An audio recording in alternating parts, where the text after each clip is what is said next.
Okay, so in that last lecture, I accidentally turned off the recording. So this was supposed to be all one continuous lecture. And so in this video, we're going to cover section 5.5, which is the last section. So let me share my screen. All right, so this is where we left off.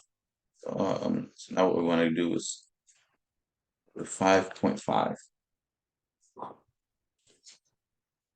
right, so the idea behind so this is 5.5 on the substitution rule, which is sometimes called um, U substitution, is that we need some sort of rule that's similar to the chain rule to deal with integrals such as this. So the use of the substitution rule is more or less like the chain rule for integrals.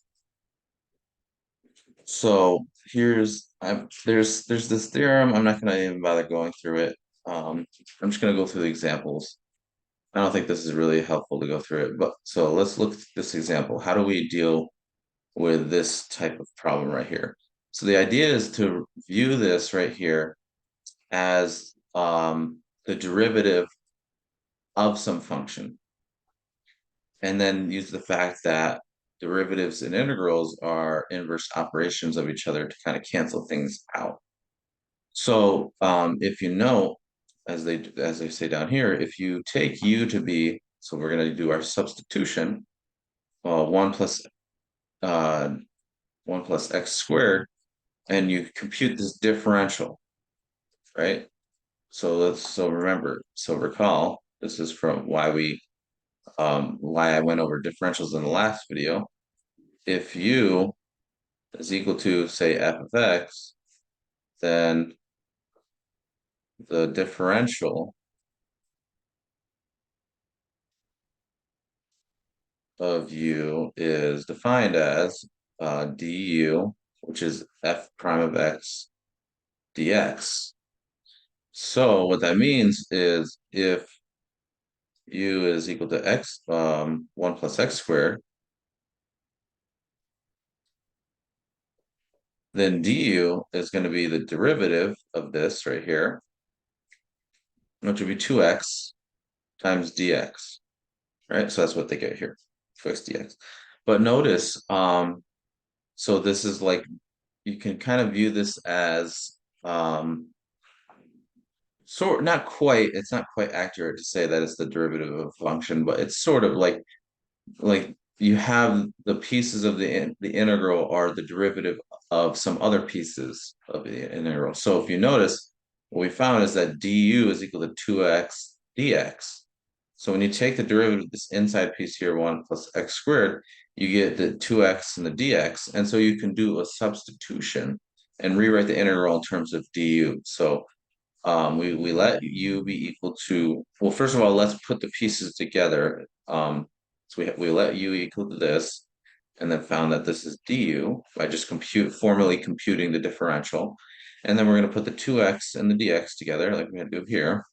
But that we know is equal to du, and we let this inside piece right here be equal to u. So what we end up with is square root of u du. Now this integral we do know how to deal with. So this is like the integral of u to the 1/2 du. We just do the power rule, right? So the power rule says, for integral, says that you take 1 over 1/2 plus 1 times u to the 1/2 plus 1, and then a constant, and then this simplifies to 2/3 u to the 3/2 plus c, and then you can finally you can finally substitute back in for x if you want, like we do here. So then this u can be replaced by 1 plus x squared, and that will be the 3/2 power. So that's the idea behind u substitution, is to view, like, be given an integral that's kind of complex, and to view parts of the integral as the result of differentiating another part of it. And so this is sort of this u substitution process process is sort of the reverse of chain rule because in order to verify that this right here, if I get rid of this now, in order to verify that this right here is in fact this equal to this integral, because remember, what is the indefinite integral? It's the antiderivative of this thing. It's the thing such that when you differentiate it, you get the thing under this inside the integral. So to verify that this is in fact the antiderivative, that is the indefinite integral, you got to differentiate this. But in order to do that, you need to use chain rule. So when you differentiate this, you bring this 3/2 down, and it's times the 2/3, and then you take the derivative of the inside piece to get 2x. So the 2/3 and the 3/2 cancel, and then you just get 2x. And then you, of course, you reduce this power by 1 to get the 1/2, and then you get exactly the thing under the thing that you're integrating. So this really is the indefinite integral. It's an antiderivative of this right here. So it's sort of like, it's very related to the chain rule. In fact, you can prove this substitution rule right here.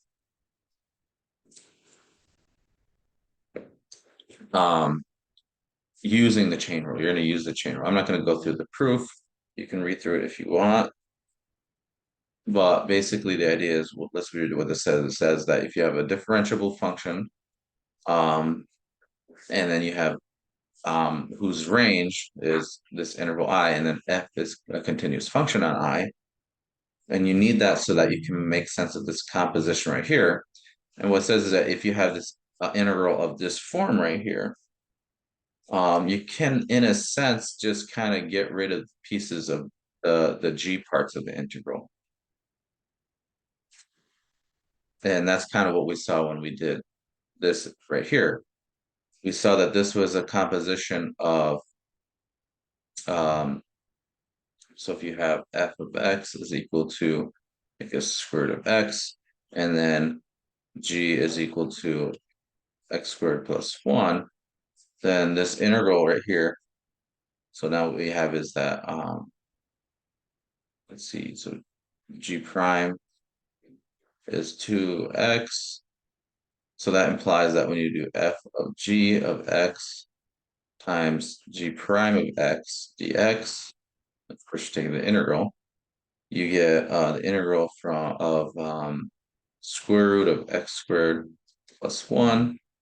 That's this composition right here times 2x dx. So you get exactly this integral right here. So you kind of, like, in a sense, reviewing the thing that you're integrating as the result of differentiating, but not quite. It's kind of a little hard to conceptualize, I guess. Anyways, I think the best way to proceed is just to work through a bunch of examples. So let me pull up Paint so I can work through some of these examples. So this is 5.5 on U substitution.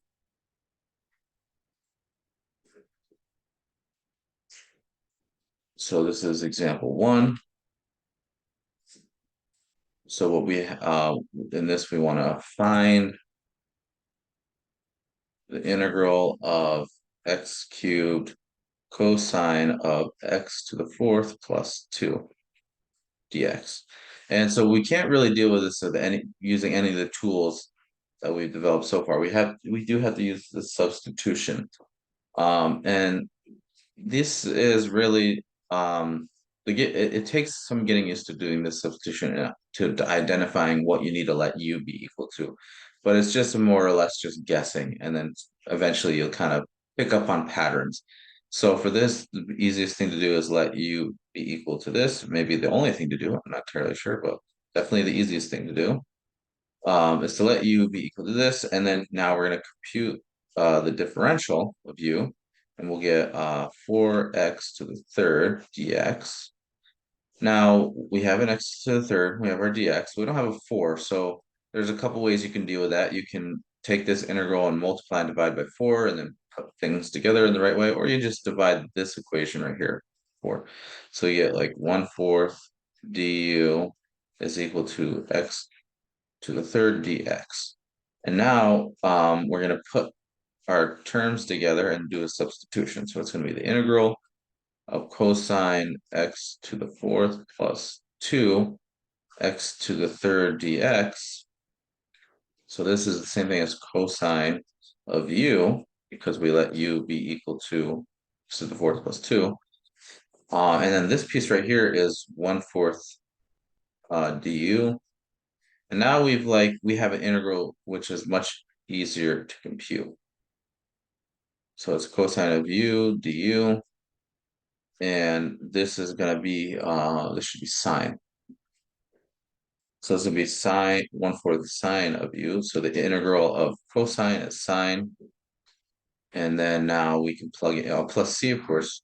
Don't forget your constant of integration, and then sine is going to be equal to this is going to be equal to sine of u, but u is equal to x to the fourth plus 2, and that finishes that. Okay, so let's look at another example. So this is example, whoops. I think that, oops. I don't know why it changes the size of the marker up. This is example 2. So we want to evaluate the integral of square root of 2x plus 1 dx. And so we're going to let u be equal to 2x plus 1. And so when we compute the differential of u, we get du is equal to 2 dx. And then you can divide by 2 to get 1/2 du is equal to dx. And now the integral, so integral of square root of 2 plus, integral of square root of 2x plus 1 dx is going to be equal to integral of square root of u. And then dx is the same thing as 1/2 du. And then we can plug it, factor out the 1/2, and we can write u as square root of u is u to the 1/2 du. And then this we know is going to be equal to, by the power rule for integrals, it's going to be 2/3 u to the 3/2 plus the constant.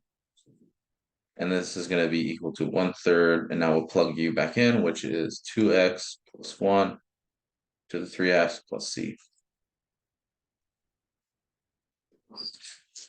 All right, let's see. Let's look at another one. There are quite a few examples, I think. All right, we won't go through all of them because there are quite a lot, but we'll do this next one now. So this is example. I think I need. I guess I could pull it out for space.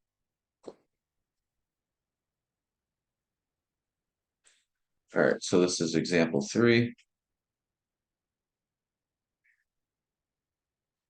So in this one, we want to find the integral of x over square root of 1 minus 4x squared dx. So in this case, we're going to let u be equal to 1 minus 4x squared. And that will imply when you take the differential of u that you get negative 8x dx. And then of course you can solve for dx to get negative 1/8 du is equal to x dx. All right, and then you can see that we have our x or dx, and then so we're in a much better situation with this integral once we do the substitution. So this integral becomes following.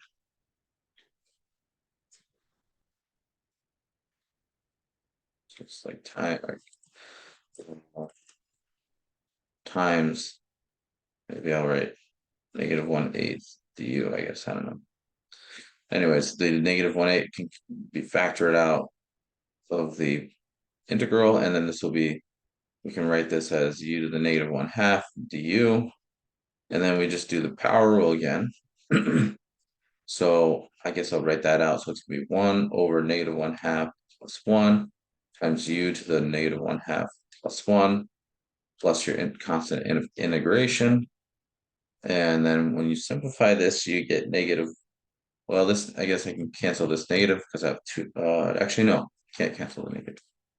So this fraction 1 over 1/2 minus 2, so sorry, 1 over negative 1/2 plus 1 um, becomes just 1/2, and that, so I have 1 over 1/2, and that becomes 2 times u to the 1/2 plus your constant integration, and this will become negative 1/4 u to the 1/2 plus c, and then finally you can plug in for u. So it's going to be 1/4, negative 1/4 of square root of 1 minus 4xc plus 4, sorry, negative 1/4 times square root of 1 minus 4x squared plus c.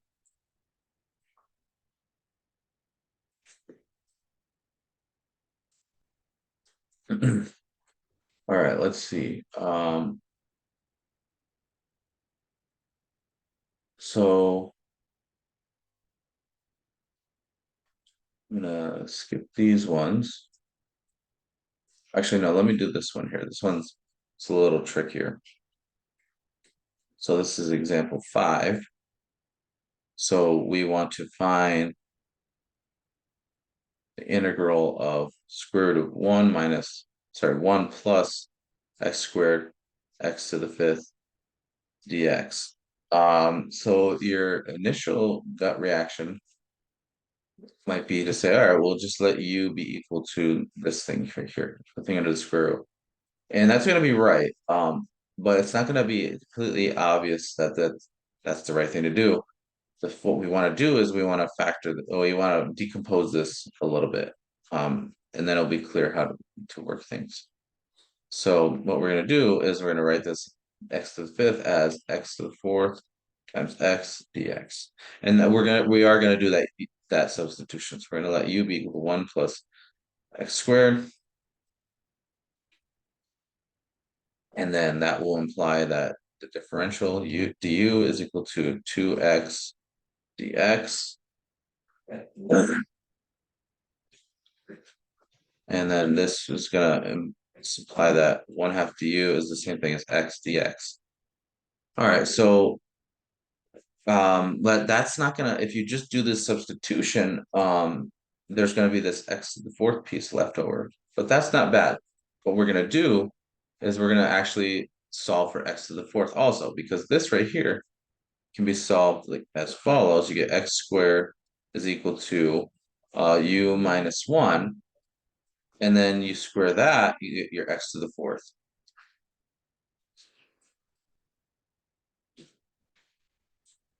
So now overall the integral is going to become, the integral is 1 square root of 1 plus x squared times x to the 4th x dx. So we have square root of u, because we let u be equal to 1 plus x squared. And then this will, x to the 4th is going to be u minus 1 squared. And then we saw that x dx is the same thing as 1/2 du. All right. So this might not look much easier, but it is. It's easier to deal with. So we're going to take this 1/2 out. And what we're going to do is we're going to FOIL this, and we're going to write u as write u to the 1/2. So it's u to the 1/2. And when you FOIL this right here, you get u squared minus 2u plus 1. And this is du. And now we're going to distribute the 1/2 u to the 1/2 through. And we will get u to the 5/2 minus 2u to the 3/2 plus u to the 1/2. And now we're dealing with something that we can easily compute, or more easily compute, because we just have u to various powers, u to the 5/2, u to the 3/2, and then u to the 1/2. So we'll just apply, it's just 3 applications of the power rule. So this is going to be so when you integrate this right here, you're going to end up with 2/7 times u to the 7/2. And this is going to be u to the 2 times 2/5 u to the 5/2. And then this is going to be plus 2/3 u to the 3/2, and then plus your constant.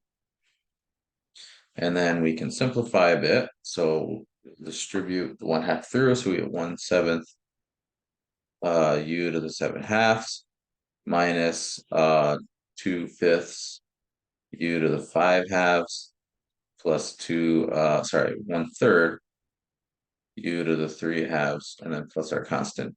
And now we'll finally substitute back in for x. So we have 1/2.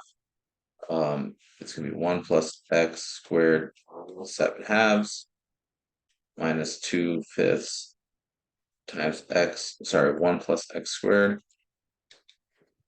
to the 5/2 plus 1/3 times 1 plus x squared to the 3/2, and then plus our constant.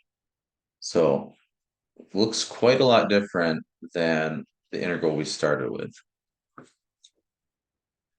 All right, let me pull this down some more, and we'll keep working through some more examples.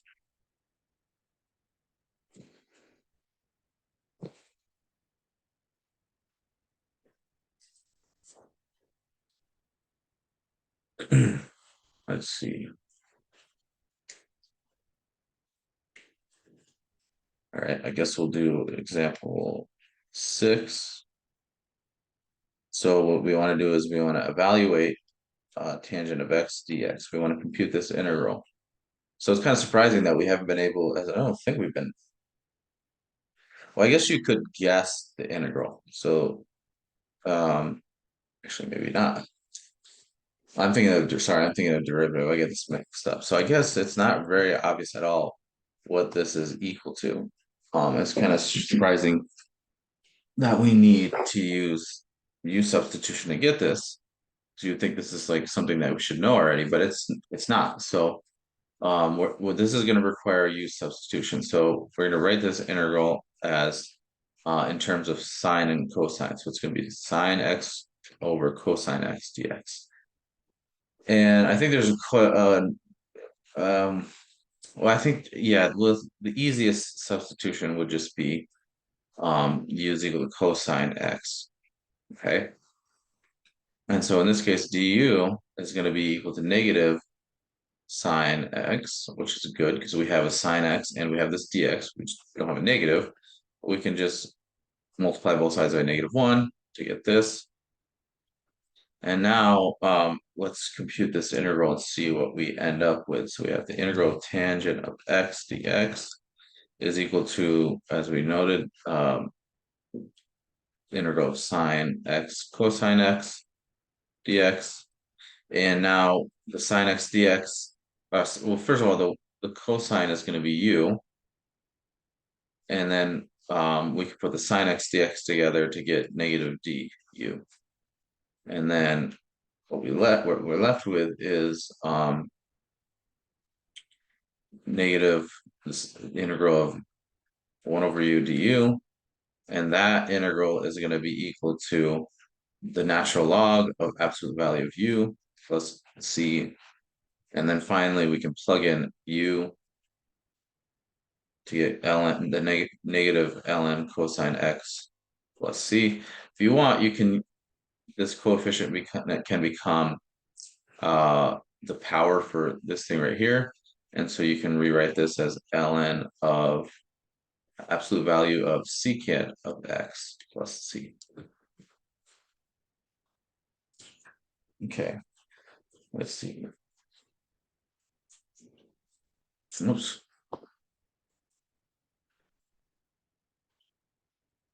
Guess what we'll do is one more example. So this is going to be a definite integral. So this is going to be example 8. Oops.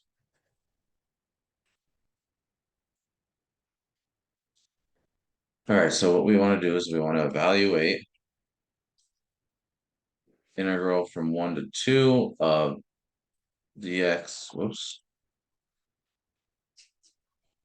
over 3 minus 5x squared dx. Oh, we already have the dx. All right, so we're in this case, we're going to let u be equal to 3 minus 5x. And that's going to imply that du is equal to negative 5 dx when you compute the differential. And then you can solve for dx to get 1/5 du is equal to dx. And so now the integral we're looking at is dx over 3 minus 5x squared. And so that's going to be equal to integral from 1 to 2 of negative 1/5 du over u squared. And so we can pull the negative 1/5 out, integral from 1 to 2 of 1 over u squared du, but we'll write the u as we'll write that as u to the negative 2 du. And then this is just a simple power rule. So when you do that, you're gonna get negative, well, you'll have a negative 1/5 on the outside times negative 1 times u to the negative 1. And we're evaluating that from 1 to 2. Now, here's something important to note. These are the bounds, the 1 and 2 are the bounds for x. So you either have to change these bounds to get the bounds for u, or just plug x back in. And to me, that's easier. Just plug x back in. You don't have to worry about changing the bounds then. So this will be 1/2 times u, well, u is equal to 3 minus 5x. So what we get is that, evaluated from 1 to 2. And then if you do that, I guess you get 1/5 times 1 over 3 minus 10 minus 1 over negative 2.